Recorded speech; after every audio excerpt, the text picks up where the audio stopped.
Hello friends, मैं हूं समीर। आप देख रहे हैं समाज खबरें हिंदी टीवी न्यूज़। जैसे कि आप जानते हैं कि ये न्यूज़ एजेंसी हमारे साथ कई चैनल्स के लोग जुड़े हुए हैं जो अलग अलग तरह की खबर चलाते हैं, और हमारे चैनल के साथ कई सौ पत्रकार भी जुड़े हुए हैं जो हर जगह से पत्रकारिता करते हैं। हम जनता से भी आह्वान करेंगे कि अगर उनके एरिया में कुछ भी गतिविधियाँ होती हैं या इलीगल कुछ उनके साथ होता है तो उस तरह की वीडियो बना के हमें दे सकते हैं, हम चलाएंगे हमारे चैनल पर। और हमारे साथ हम आपको बता दें कि कई एडवोकेट्स भी जुड़े हुए हैं जो आपकी समस्याओं को लेकर आपका निवारण करेंगे, आपकी समस्याओं को लीगल तरीके से सॉल्व भी करने की कोशिश करेंगे। तो चलते हैं आज की खबर की तरफ।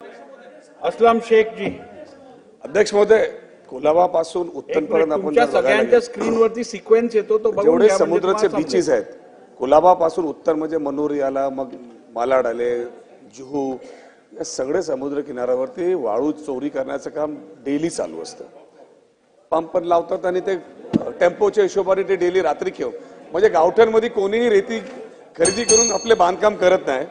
तर हे सगळं जे आता चालू आहे, सगळे बीचेसचे वॉकेबल राहिले नाही आणि सगळे खराब झालेले आहेत। तर पहिला प्रश्न असा की या सगळे जे उद्योग चालू आहे त्याच्यावरती तहसीलदारला बोलून आपण ताबडतोब एफआयआर करणार का, एक, आणि जेवढे बीचेस झालेले आहेत खराब त्याचा इन्स्पेक्शन करून त्याला परत रिइन्स्टेट करण्यासाठी आपण नवीन टेंडर काढणार का। पहिला तर प्रश्न बरोबर आहे की आपण तातडीने, म्हणजे कालच्याच लक्षवेधीमध्ये मी सांगितलं, विभागीय आयुक्तांनी पुढच्या 15 दिवसामध्ये, कोकण विभागीय आयुक्तांनी पुढच्या 15 दिवसामध्ये जितके पंप लागले वाळूचे काढण्याचे समुद्रामध्ये खाडीमध्ये ते पंप जप्त करायला सांगितले आहे। नाहीतर आम्ही 15 दिवसात जर आमच्या तहसीलदारांनी काढले नाही चिपळूण पासून सर्व आपल्या सर्व कोस्टल एरियामध्ये ज्या ज्या ठिकाणी चोरी होते आहे तर आम्ही तहसीलदारवरही त्या ठिकाणी कारवाई करणार आहे। आणि हे जे जेवढे पंप लागले आहे सर्वांवर गुन्हे दाखल करण्याच्या कालच्याच लक्षवेधीमध्ये सांगितलं आहे, तसं आदेशही खाली गेले आहे।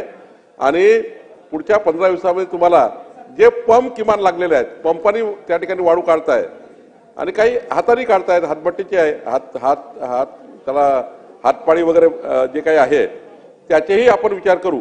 पण पंपानी जास्त मोठ्या प्रमाणावर वाळू ओढल्या जाते आहे, त्याचाही पहिल्या टप्प्यामध्ये करतो आहे। आपण सांगितलं त्याच्यावरही करू, पण कोकण विभागीय आयुक्तांना सांगितलेलं आहे की 15 दिवसामध्ये हे सर्व बंद झालं पाहिजे, नाहीतर तहसीलदारला जबाबदार आम्ही पकडणार आहे। क्या आपका एनजीओ है और काम करने के लिए डोनेशन चाहिए, लेकिन 1280G सर्टिफिकेट नहीं होने की वजह से डोनेशन नहीं मिल पा रहा है, तो आप RTI SKK एजेंसी से संपर्क करें।